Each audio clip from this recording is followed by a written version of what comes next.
Ah, the hunter betrayed his wife, and now the gods are coming for him. His new love is dead, his hunting luck cursed, and the wife he scorned holds the power to destroy him. Every step he takes, every choice he makes, could be his last.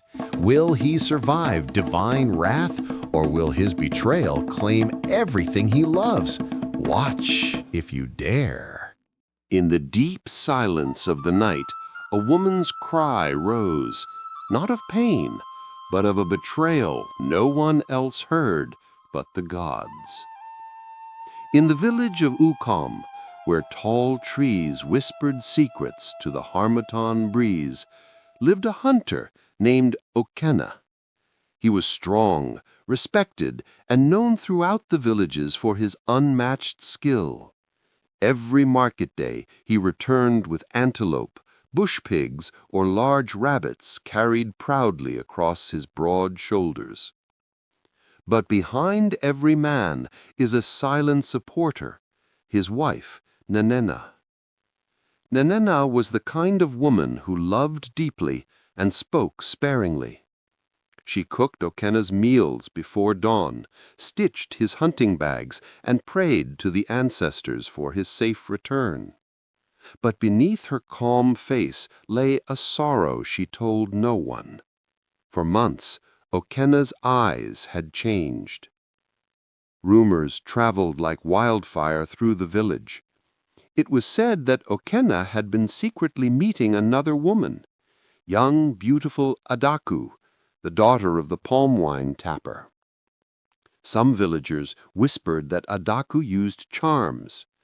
Others swore they saw Okenna and her walk hand in hand under the kola tree when the moon was full.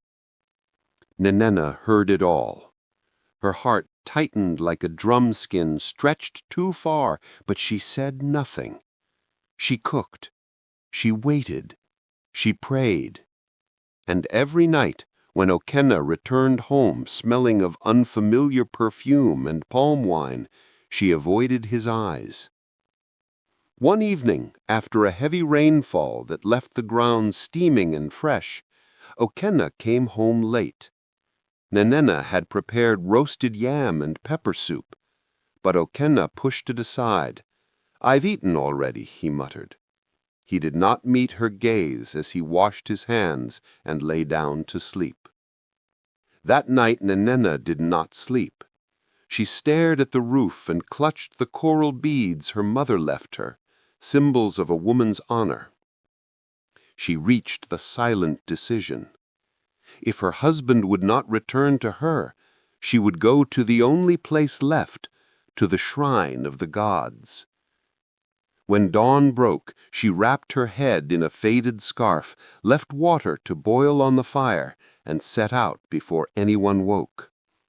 She walked past the palm groves, past the fields where children played, until she reached the forbidden path leading to Okenna shrine. It was said that those who went there never returned the same. She knelt before the ancient stones, cold and overgrown with moss. A whisper seemed to rise from the wind itself. "What do you seek, child?" With trembling lips, Nnenna spoke. "Justice. My husband has abandoned his vows for another. Let the truth be seen. Let the gods decide."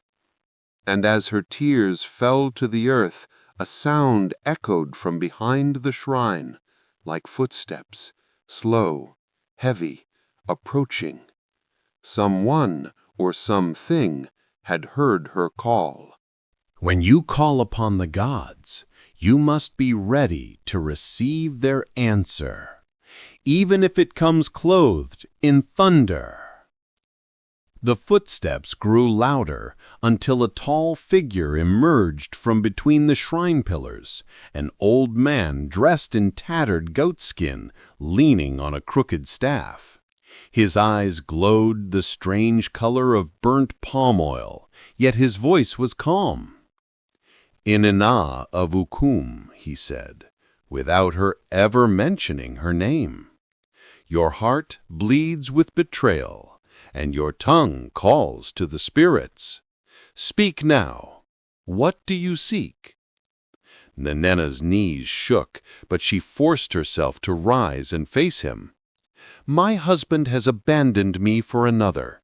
He hunts for her, provides for her, and no longer sees me as his wife.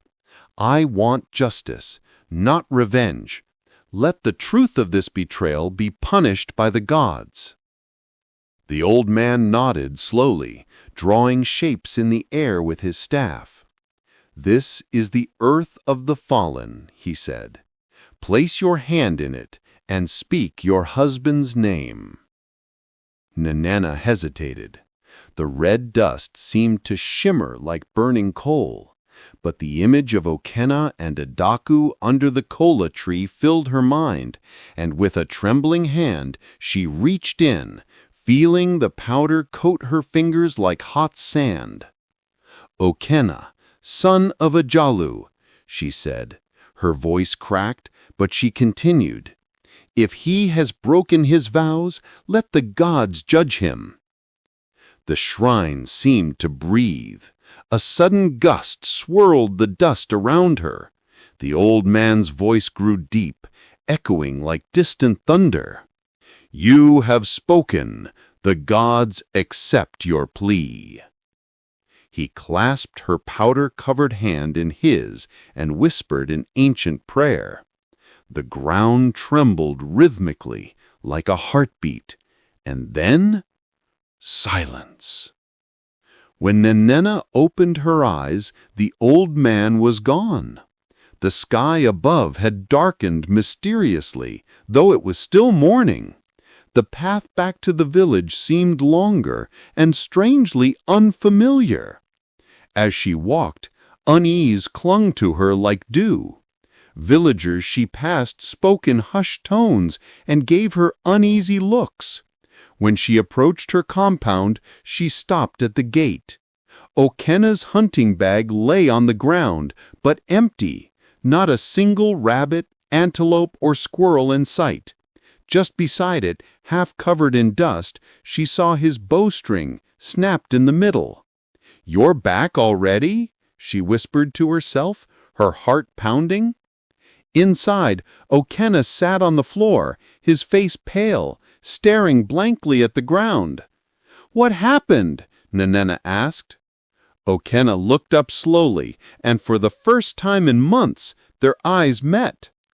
"I couldn't catch anything," he said, voice hollow. "Not even a bird. The forest turned against me."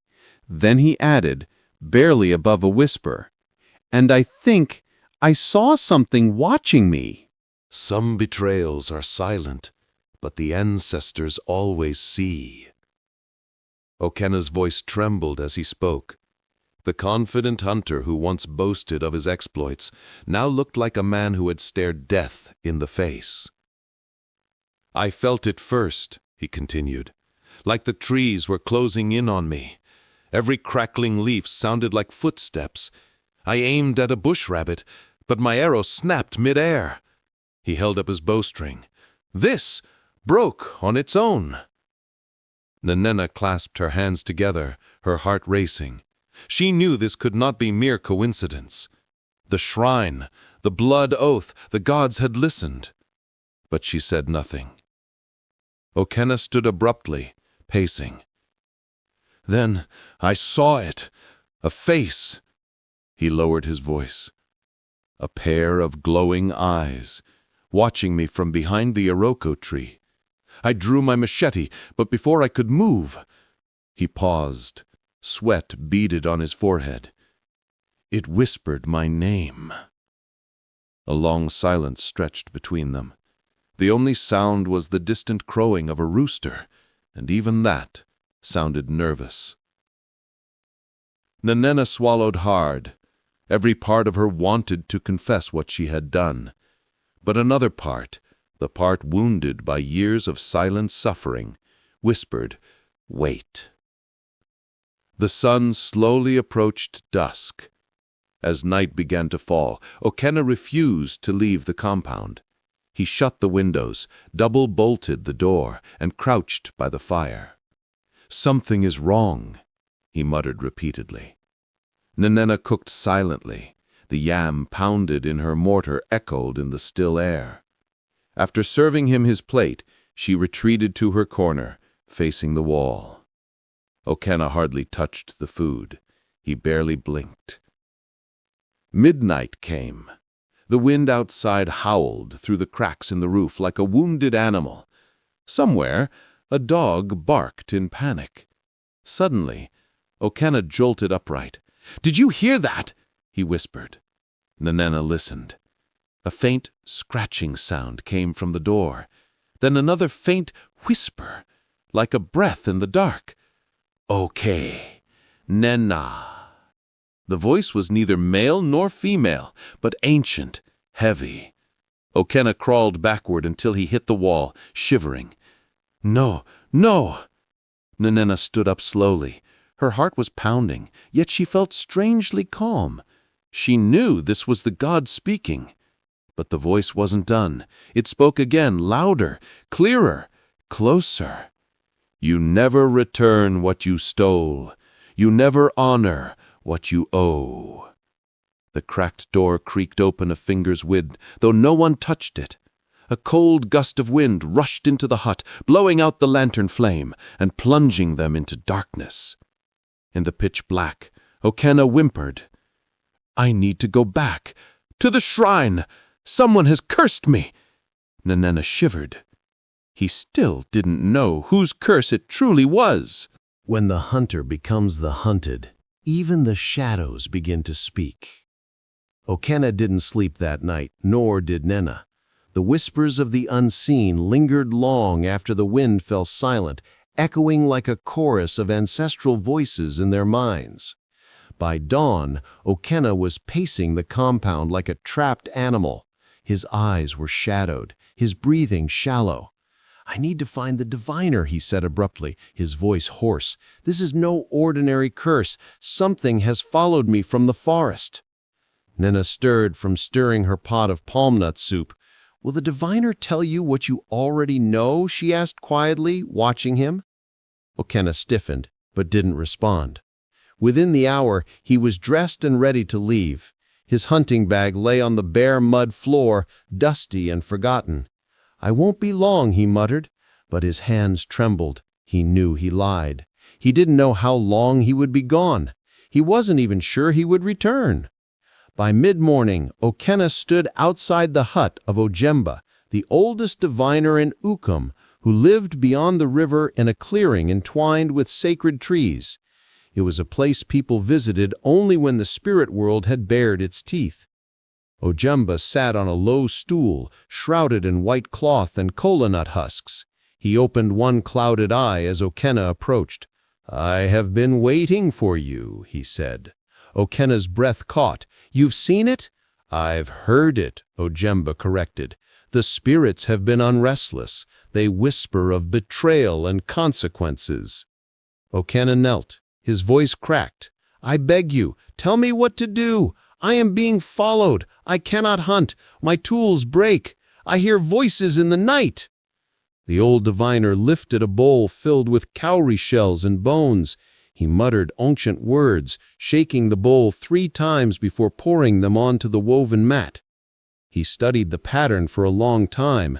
His head slowly turned to Okenna. "You have offended one who sought justice from the gods." Okenna hesitated. "Who?" "Your wife," Ojemba answered calmly. "Her cries reached the shrine before your footsteps ever will." Okenna's body stiffened. He opened his mouth to speak, but no sound came. "There is more," Ojemba continued. "The gods have judged you, and fate will punish you not through your flesh, but through what you love most." Okenna's eyes widened in panic. He stood up abruptly. "No," he stammered. I'll apologize. I'll return to her. The price has already been set," Ojemba said. "You didn't just betray your wife, you mocked the gods who witnessed your vows." His bones and cowries clattered like thunder when he swept them aside. If you want a chance to break the curse, you must do the unthinkable. What? Okenna asked, breathless. Go to the graveyard at midnight. There you will call for the one you took for granted, but be warned, she may not answer in the form you remember. Okenna's chest tightened. He backed away, unsure which terrified him more, the curse or the truth.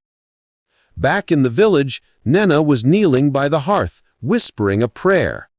That was when she heard it, a sudden knock at the door, slow, rhythmic, 3 times.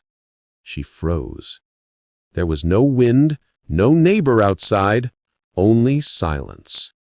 And the knock again. When the gods answer, they don't always knock with hands of flesh. The knocking came again. 3 slow, dragging taps, like a hand heavy with dread. Nnenna's fingers tightened around the stool she clutched, her breath hitched. The morning sunlight faded abruptly behind slow-moving clouds, casting the room in an eerie half-shadow. Nnenna, a voice followed the knock, soft, low, and familiar. She stood, her heart in her throat. She recognized the voice. It was Okenna. But the cadence was wrong, too calm, too distant. She took a step toward the door, but stopped halfway. Something in her spirit whispered, "Wait." The voice spoke again, closer now. "Nnenna, open the door. I have returned."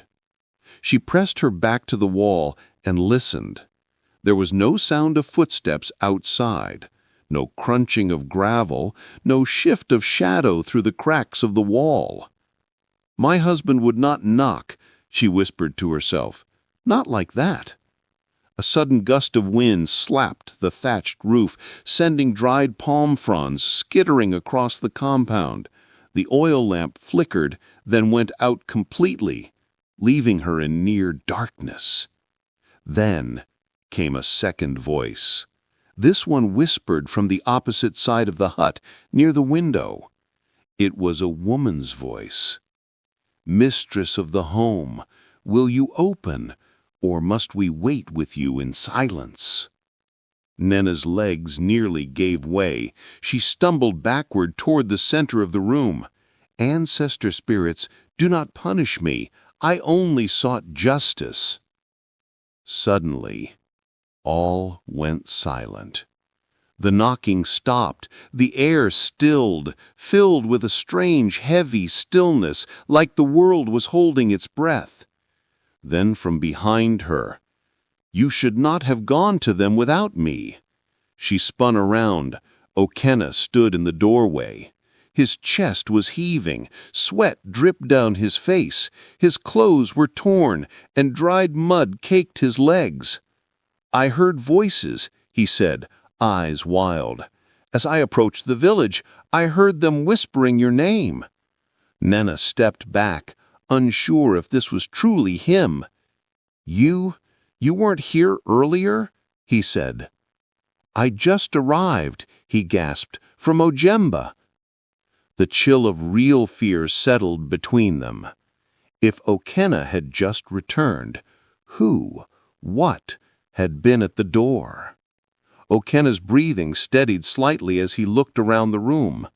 "What did you do, Nnenna?" he asked. "I did what you forced me to," she answered boldly. "I went to the shrine. I told the gods of your betrayal." Okenna's shoulders dropped. A long, painful pause followed. "I had to know," he whispered. "If your tears still carried weight, if your pain was real." "They were real," she said. A soft groan echoed suddenly from the back of the compound, like someone had fallen. They rushed outside. There, under the twisted mango tree, lay a figure. A woman in pale cloth, barefoot, still. Nnenna gasped. Okenna staggered backward in shock. It was Adaku. Her eyes were open, but her chest wasn't rising, and on her lips was a dried smear of red dust. When the gods lay judgment, no lover's whisper can shield the guilty from the winds of consequence. Adaku's lifeless body lay beneath the twisted mango tree like a discarded cloth forgotten by time. Her eyes, once full of mischief and charm, stared blankly at the sky. A dead silence spread through the air, pressing down on Okenna and Nnenna like an invisible weight. Okenna dropped to his knees beside her. "Adaku!" he cried out, shaking her shoulders. There was no response, no breath. Her limbs were cold. Nnenna swallowed hard, her pulse racing. She'd known the gods would respond, but not like this, not so swiftly. A group of villagers drawn by the commotion rushed into the compound. Gasps filled the morning air. "What is this?" one woman whispered. "She's dead," another murmured, stepping backward. Across the crowd, old Daike, the palm wine tapper, and Adaku's father stumbled forward. He looked at his daughter's still body and fell to his knees. His cry pierced the air like lightning shattering a tree. "Who did this?" he wailed. His trembling hand brushed a strange substance on her lips. Red powder. The same powder Nnenna had touched at the shrine. Daike's eyes moved from Adaku to Okenna, then to Nnenna. "You," he rasped, "you cursed her. You went to the shrine." Nnenna's heart skipped. She stepped back, but held her ground. "I sought justice. I never asked the gods to take a life." "Maybe you didn't," an elder woman said, staring deeply at Nnenna. "But the gods take what they will." A tense silence spread through the crowd. Then another woman spoke, voice low, fearful. "She was seen at the shrine last week." She glanced at Nnenna. "On a troubled night." The rumor ignited like sparks in dry grass. "She used the shrine against Adaku," someone hissed. "What kind of wife curses her husband's lover?" another spat. "The gods are angry," a third wailed. "This is only the beginning." Elder Amadi, keeper of the village drum, stepped forward. He declared, "The gods have spoken, but their words are not yet understood. We must take Adaku to be buried at the ancestors' grove." A murmur of agreement followed. As her body was carried away, Nnenna stood alone, exposed to glares and whispered curses. That night, she sat by the dim glow of the fire, unable to sleep. Was she now cursed for seeking justice? Had her own plea doomed an innocent soul? Then suddenly a scream shattered the dark. Okenna's, from inside their hut. Nnenna ran in. Okenna was crouched against the wall, eyes wide, trembling uncontrollably. "I saw her. Her face swollen, her mouth full of red dust. She called my name." The fire flickered. A chill swept across the room. And then from the darkness behind them, a low laugh echoed. But no one else was there. You cannot outrun the echoes of your deeds when the spirits have traced your scent. Okenna trembled violently as Nnenna rushed to his side. His eyes darted wildly, like a trapped animal searching for an escape. But the confines of the hut felt tighter than ever. shadows seeming to loom with their own breath. She looked at me, Okenna said, breath hitching. Adaku, she stood there, at the foot of the bed. Her face twisted like she died in pain, and she whispered, "You were supposed to protect me." Nnenna clenched her jaw. The gods were not just punishing Okenna's hunting luck, they were haunting his conscience. She wrapped a cloth around his shivering shoulders. She said, "You must face this. Running will only make the spirits follow faster." Okenna shook his head. "I won't survive this," he muttered. "I have to undo what was done."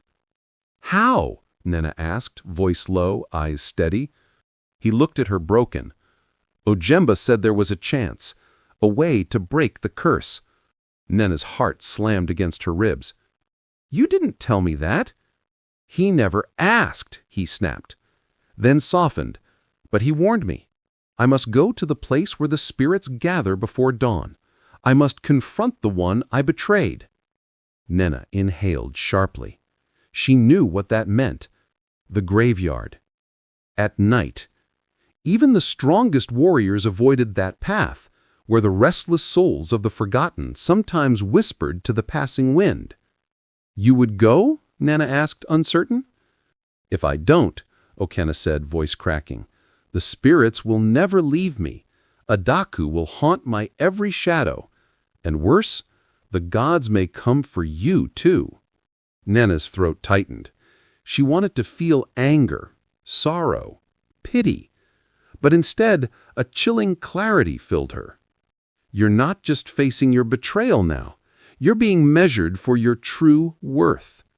Silence filled the hut once more, until a soft humming drifted through the window.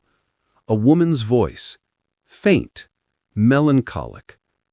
"Ooh, Okenna, you who hunted hearts, lost both, now must pay." Okenna's face went pale. He clutched his head. "She's here again!" Nnenna grabbed his arm.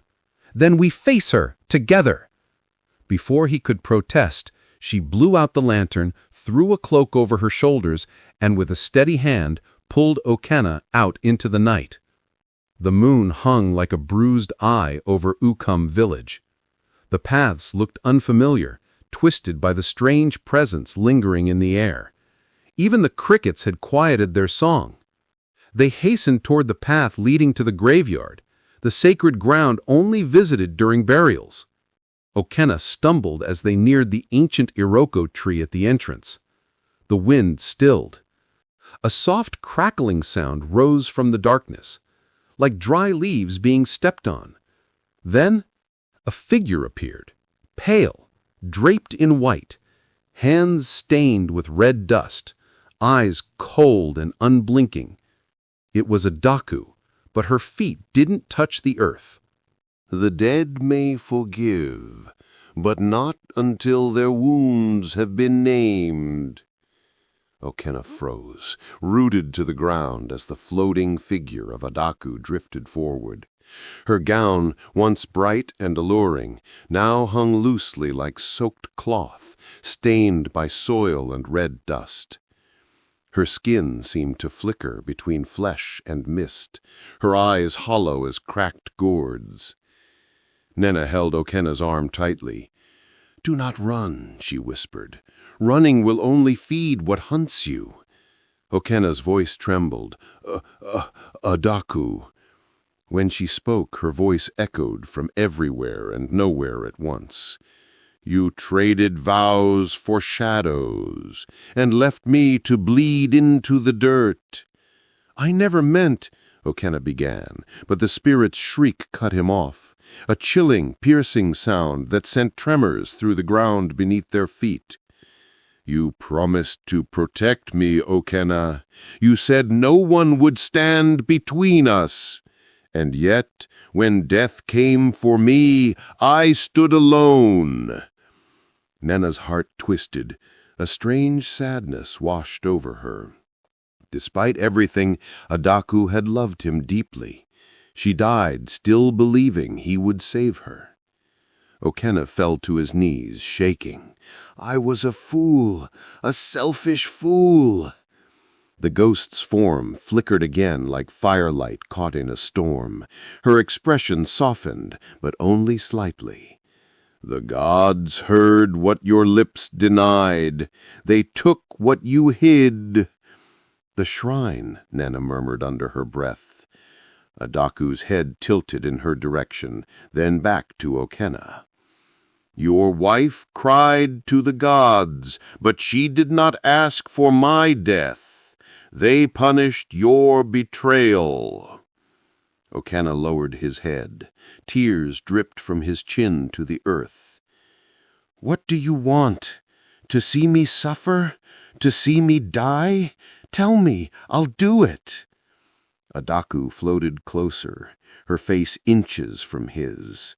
The air chilled instantly.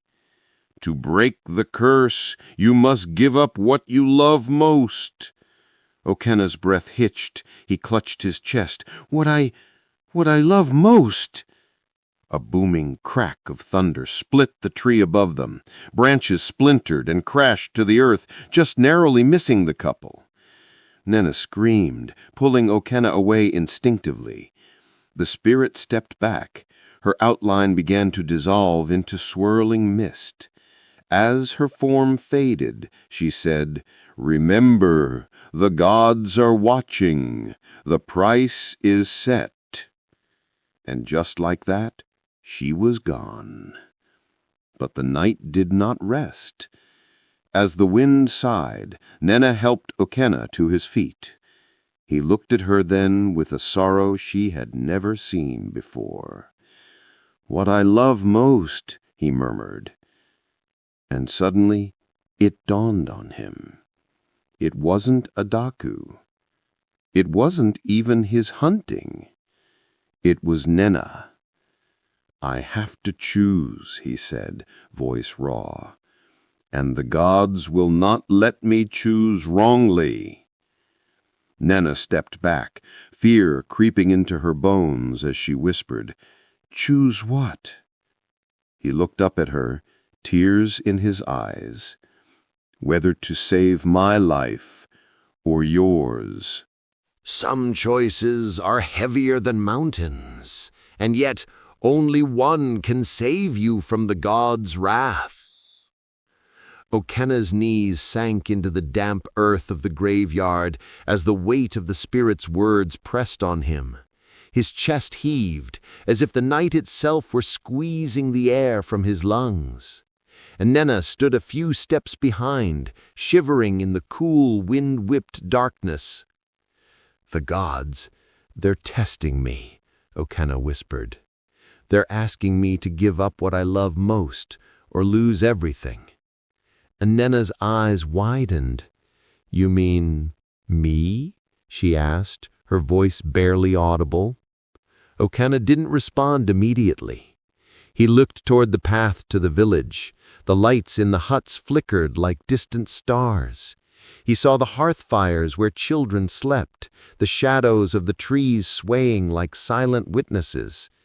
And in that moment he realized something he had long ignored.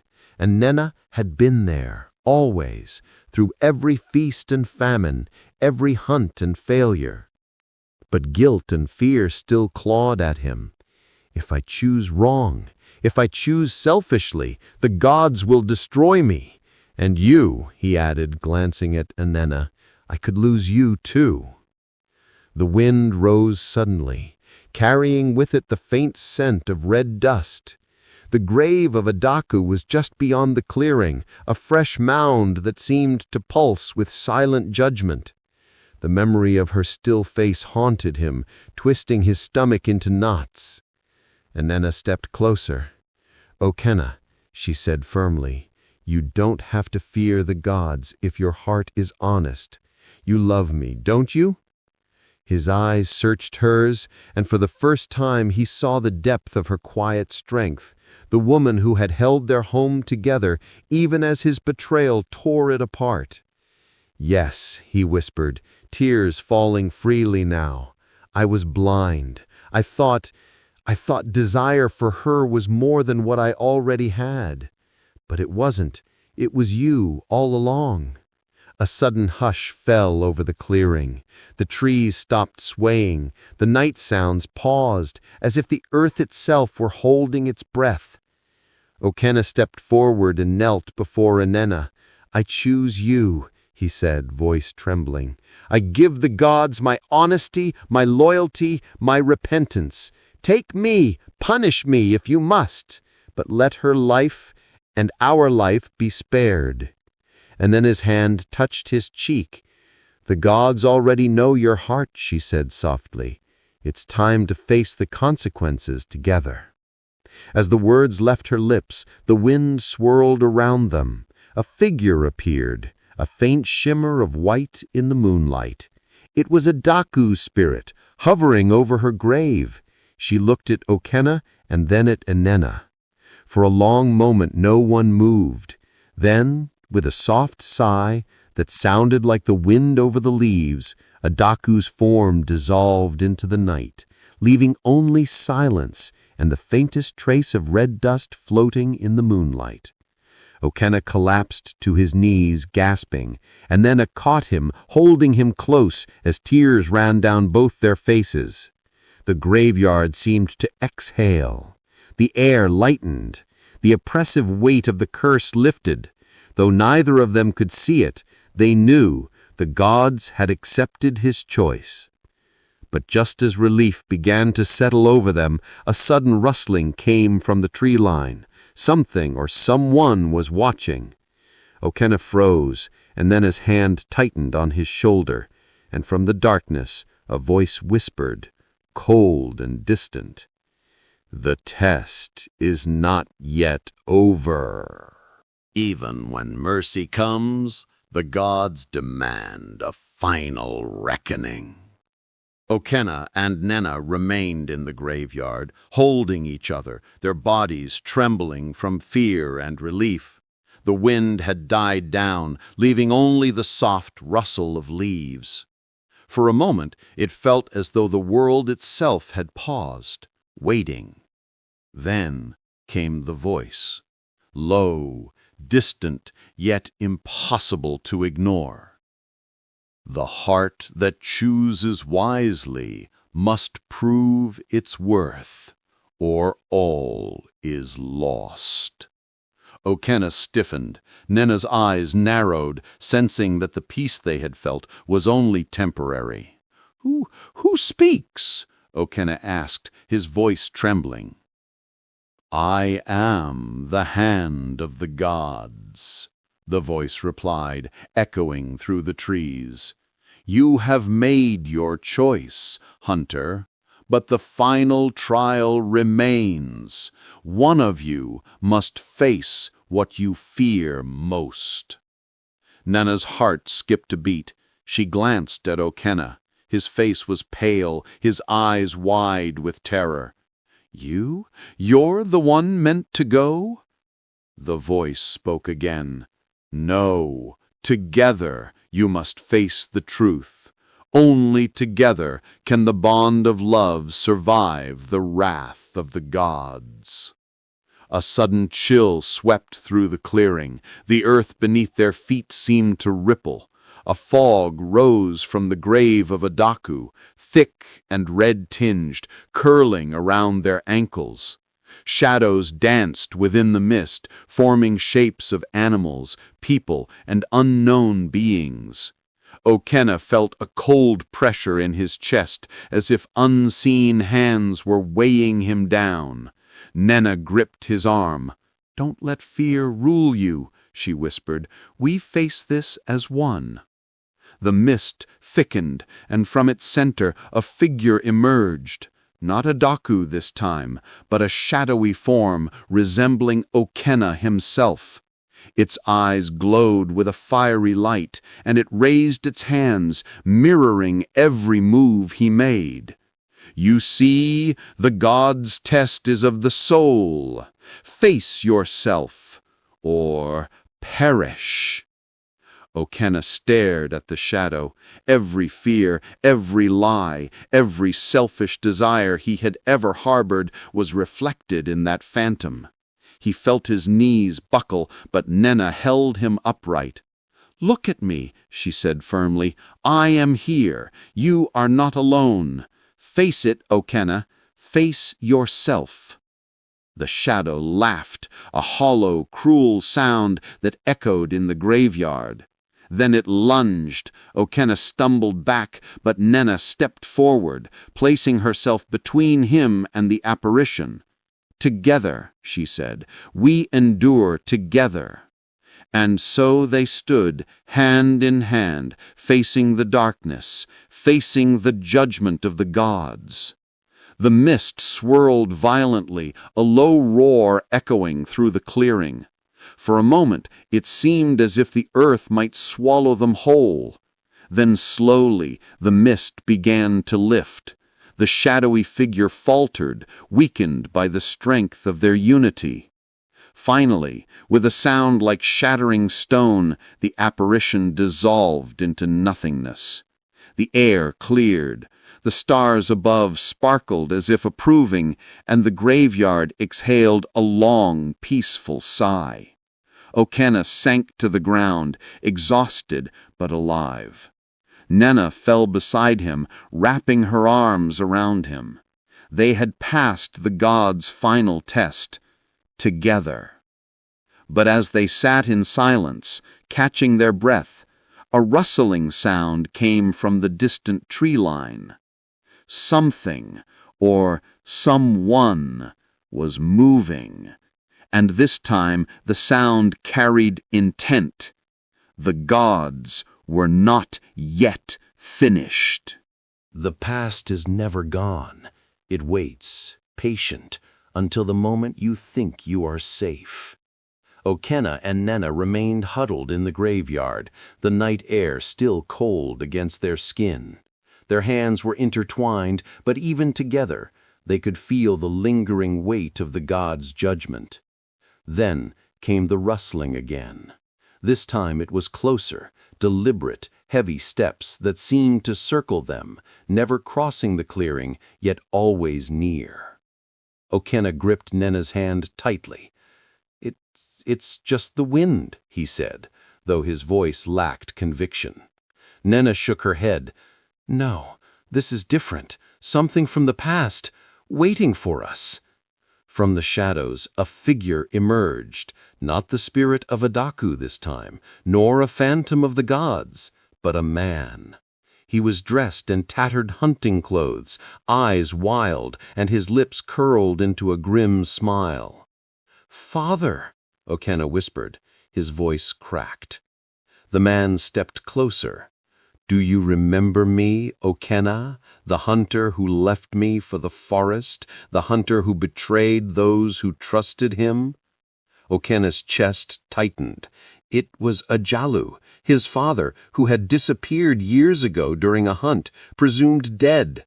The villagers had whispered that he had been taken by the spirits for failing the gods, but now he stood before Okenna, alive, yet different, shaped by the woods and hardened by whatever trials had claimed him. You're alive?" Okenna stammered. Ajalu shook his head. "Alive, maybe. But I have returned to remind you of the blood that runs through you, the legacy you cannot escape. You think the gods' tests were only about the heart. No, they were about your entire life, your choices, your deceit, your greed." The wind shifted, carrying whispers that sounded like the voices of many ancestors. Shadows stretched long across the graveyard, flickering in the moonlight. Okenna's knees buckled. I repented. I chose Nnenna. I faced the curse." Ajalu's eyes pierced him. "Repentance without understanding is empty. You betrayed not just your wife, but the code we hunters live by. And now the past walks beside you, demanding its due." Nnenna pulled Okenna upright. We've endured the god's wrath already. We face it together, whatever comes. Ajalu's shadowy figure smiled faintly. Brave words, but will your bond withstand the truth of your deeds? Before Okenna could answer, the wind picked up violently, swirling around them. Leaves and dust whipped at their faces. And then, faint but unmistakable, the sound of Adaku's laughter echoed through the trees, cold and hollow. Okenna froze. Nnenna's hand gripped his tighter. "Father, what do we do?" Ajalu's eyes glimmered with a strange fire. "You face the shadows of your past, or you remain haunted forever." From the darkness, more shapes began to emerge, figures from Okenna's past, mistakes long buried, sins never confessed. The hunter realized that the test was far from over. The sins you bury deep will always rise when the gods demand their reckoning. Okenna's heart pounded in his chest as the shadows from the forest drew nearer. Each figure that emerged was more vivid than the last.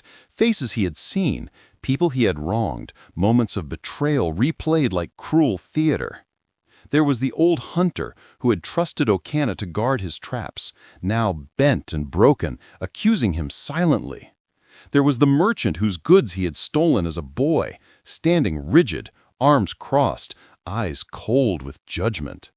And worst of all, there were the villagers who had once whispered of Okenna's selfishness, now real, now alive, confronting him in the moonlit clearing.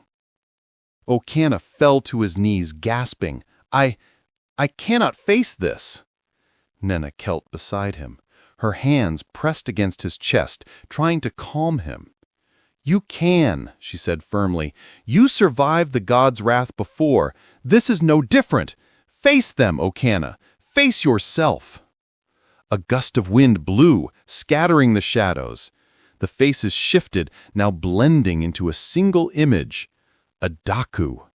Her eyes, once full of life, now burned with a fiery accusation. "You thought I was the lesson, but it was your own heart that you needed to confront. You cannot escape the past until you admit it fully."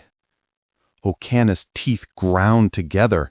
He had repented, chosen Nnenna, faced the spirits, but nothing had prepared him for this. He began, but his voice faltered. He looked at Nnenna. "I was selfish. I betrayed you, Nnenna. I abandoned our vows. I thought I could chase desire without consequence." Nnenna's eyes glimmered with both sadness and hope. "Say it fully," she urged. "Say it aloud so the past can hear you." Okenna took a deep breath, summoning every ounce of courage. "I was blind. I disrespected you, the gods, and everyone who trusted me. I was greedy for pleasure, and I hurt the ones I love. I am sorry, truly, completely sorry." The shadows began to waver. The wind died down. The air that had pressed heavily against their chests now felt lighter. From the forest's edge, Ajalu's figure appeared again, but this time he smiled, not harshly, but with recognition. "You have faced the truth, and that is the first step towards redemption." Then, as if called by some invisible hand, the spirits of the villagers, the merchants, and even Adaku faded into the night. A gentle light rose from the graveyard, illuminating Okenna and Nnenna. The oppressive darkness that had haunted them for days lifted. Okenna sank to his knees, exhausted, tears streaming freely. Nnenna embraced him, whispering words of comfort. For the first time in months, he felt the weight of the curse lift, not entirely, but enough for hope to grow. But even in this fleeting peace, a distant rumble rolled across the horizon. The night sky darkened again, not with clouds, but with the unmistakable presence of the gods, watching, waiting, ensuring their lesson had been learned fully. Okenna looked at Nnenna, grasping her hands. "We've survived, but I feel they are not done with us yet." Nnenna nodded, her eyes steely. "Then we face them together." From the shadows, a faint whisper drifted through the trees. One final dawn awaits, and with it, the reckoning of life and love. When the first light of dawn breaks, even the gods demand a witness. The night stretched long and heavy. Okenna and Nnenna sat at the edge of the graveyard, hands intertwined, hearts still racing from the confrontation with the shadows of the past. Yet the oppressive silence of the forest told them that their trial was not yet over. The first hint of dawn painted the horizon with streaks of crimson and gold. Birds, hesitant at first, began to stir. The wind carried the scent of wet earth and smoke from distant village fires. Then came the voice, low, omnipresent, echoing through every branch, every blade of grass. The dawn reveals the truth of hearts. Stand, hunter, stand, wife, the final test is upon you. Okenna rose slowly, feeling his knees weaken with fear. Nnenna followed, steadying him with her presence.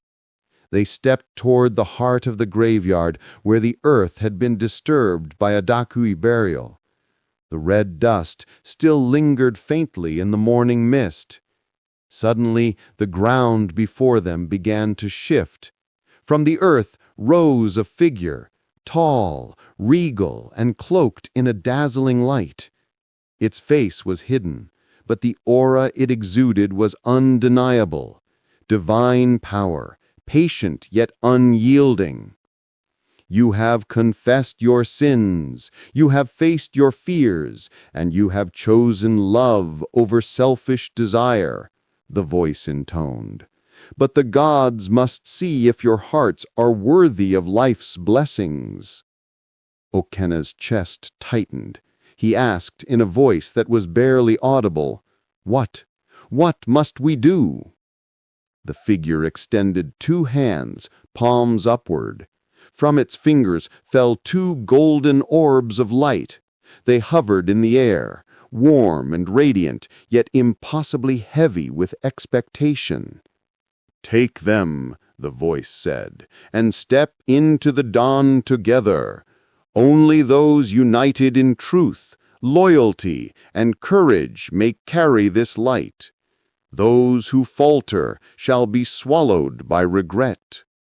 Nnenna glanced at Okenna, her eyes steady, unwavering. She said, "Together." Okenna nodded, swallowing his fear. As their hands touched the glowing orbs, a surge of warmth ran through them. Memories of pain, sorrow, and betrayal washed over them. But this time they faced them side by side, not alone. The orbs pulled them forward, illuminating the graveyard and revealing every shadow that had haunted them. Each specter faded in the light, the villagers, a Daku, even the figure of a Jalu. Their fears, their guilt, their anger dissolved into the morning air. Okenna and Nnenna stumbled into the rising sun, still holding the orbs. The warmth seeped into their bones. For the first time, they felt unburdened, not because the gods had forgotten, but because they had confronted truth, faced the consequences, and chosen love above all else. The divine figure raised a hand, and the orbs merged into a single brilliant light that ascended into the sky, leaving behind a golden shimmer over the graveyard. "Go," the voice whispered, "and live wisely, love deeply, and never forget the lessons of the heart." Okenna looked at Nnenna, tears streaking both their faces. We made it, he whispered. Nnenna smiled through her tears. Yes, together. But even as the sun rose fully, a faint shadow lingered in the corner of the graveyard, watching, a reminder that the gods' eyes never fully closed and that the lessons of life must always be remembered. They had survived, but life, as the gods knew, would always test them again. After the storm, the earth remembers the sun, and the heart remembers love.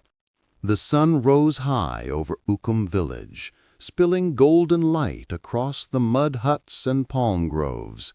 Birds sang with renewed vigor, and children's laughter echoed through the fields. It was as if the world itself had exhaled after days of holding its breath. Okenna and Nnenna returned to their compound, weary but alive. The events of the past nights weighed heavily on them, yet there was a strange peace in their steps. The villagers watched them cautiously, murmuring among themselves. Word of the hunter's curse and the spirit of Adaku had spread, but so had whispers of repentance, courage, and survival. Nnenna set to work preparing food. The act of normalcy, stirring pots, pounding yams, was grounding, a reminder that life, despite its trials, continued. Okenna sat nearby, repairing his hunting bow, careful and methodical. "You've changed," Nnenna said softly, not looking up. Okenna's hands paused. "I have. I've seen what happens when you take what you have for granted. When you chase desire without thinking of consequence, the world, the gods, they remind you, brutally. And now, he said, looking at her, I cherish what I have. I will hunt, I will provide, but not for pride, not for admiration, only for us, and for the life we choose together." They ate in silence, the comfort of routine restoring their spirits. Yet even in the warmth of the fire and the gentle sunlight streaming through the door, Okenna could not forget the lessons of the past nights: betrayal, sorrow, the weight of divine judgment, and the ghosts that lingered in memory. That afternoon, the village gathered near the palm tree where Adaku had been laid to rest. Okenna knelt and planted a small flowering bush by her grave, a gesture of respect, not of ownership. He whispered an apology to the sky, acknowledging the pain he had caused. The elders nodded in approval. "He has learned," one murmured. "Not all men do." As the days passed, the air in the village seemed lighter. Okenna's hunts became fruitful again, not excessively, but enough to sustain his family and community. Nnenna's smiles grew frequent, her laughter returning to the rhythm of the village. One evening, as they watched the sun dip behind the distant hills, Nnenna leaned her head on Okenna's shoulder. "We survived sorrow," she whispered, "but we also survived ourselves." Okenna kissed the top of her head. "And I will never forget it," he said. "Every choice, every tear, every shadow, we survived together." From the edges of the village, a gentle wind blew through the palm trees, carrying with it a whisper of the past and a promise of life renewed. The gods had taught their lesson, and the village had learned too. Love, loyalty, and honesty were worth more than pride, desire, or fleeting temptation. But even as night fell, the stars glimmered like distant eyes, watching silently, reminding all who dared to listen that life's lessons never truly end. Okenna and Nnenna had found joy after sorrow, but they knew the future demanded vigilance, courage, and above all, love. True wisdom is born from sorrow, and joy blooms only where the heart has been tested. The village of Umokum awoke to a morning bathed in gentle sunlight. The air was warm and fragrant with the scent of cooking fires and fresh earth. Okenna and Nnenna stepped out of their compound hand in hand, their faces calm, but marked by the shadows of nights they would never forget. Okenna had become a changed man. He walked with humility, his eyes alert to the world around him. The forest, once a place of prideful conquest, now seemed like a teacher, its lessons remembered, its gifts respected. Each bird's call and each rustle of leaves reminded him of life's fragility and the importance of loyalty. Nnenna smiled, watching him. The village feels lighter today, as if even the earth remembers what has passed. Okenna nodded. It does, and so do I. Word spread quickly of Okenna's trials. The villagers no longer whispered of fear or judgment, but of respect. He and Nnenna became examples of endurance, forgiveness, and the power of love tempered by wisdom. Even those who had doubted them now offered smiles and greetings, careful but sincere. One afternoon, Okenna and Nnenna visited the grove where Adakuf had been laid to rest. Okenna knelt, placing fresh flowers on the small bush he had planted. I honor you, and I will carry the lessons of your life in my heart. May your spirit rest, knowing that I have changed. Nnenna stood beside him quietly, feeling the weight of closure. The sorrow that had once seemed endless had now transformed into gratitude for life, for love, and for the mercy of the gods. Back in the village, Okenna resumed hunting, not for vanity, not for pride, but to sustain his family and to give back to the community. Every catch, every shared meal reminded him that life was a gift, not a conquest. Nnenna tended the home and the small garden they had cultivated together, laughter returning like sunlight after rain. One evening, as the sun dipped below the horizon, Okenna and Nnenna sat beneath the great iroko tree at the edge of the village. The wind carried whispers of the past, but now they sounded gentle, like soft lessons spoken by ancestors. I never thought we could reach this peace, Okenna admitted. After everything, I feared the sorrow would never leave us. Nnenna took his hand. Sorrow taught us to value each other, to respect life, love, and the choices we make. That is the greatest lesson of all. As night fell, stars shimmered above, reflecting on the calm waters nearby. The village slept peacefully, safe under the watch of ancestors and gods alike. The lessons of betrayal, wrath, and repentance had been learned. Joy had returned, not fleeting, not careless, but deep, enduring, and hard-earned. Okenna looked at Nnenna and whispered, "We are reborn, together." She smiled, the corners of her eyes crinkling with warmth. Yes, together, and wiser, stronger, and forever grateful. The wind rustled through the palms, as if the gods themselves nodded in approval. And in Umokum village, life continued. Not perfect, but beautiful, lived with heart, honesty, and love. The hunter who had betrayed, the wife who had endured, and the village that had watched, all had learned the greatest lesson of all, that even the deepest sorrow can give birth to enduring joy. Every story hides a lesson, sometimes love, sometimes pain, but always truth. Subscribe to African Kingdom Folktales for more African tales that touch the soul.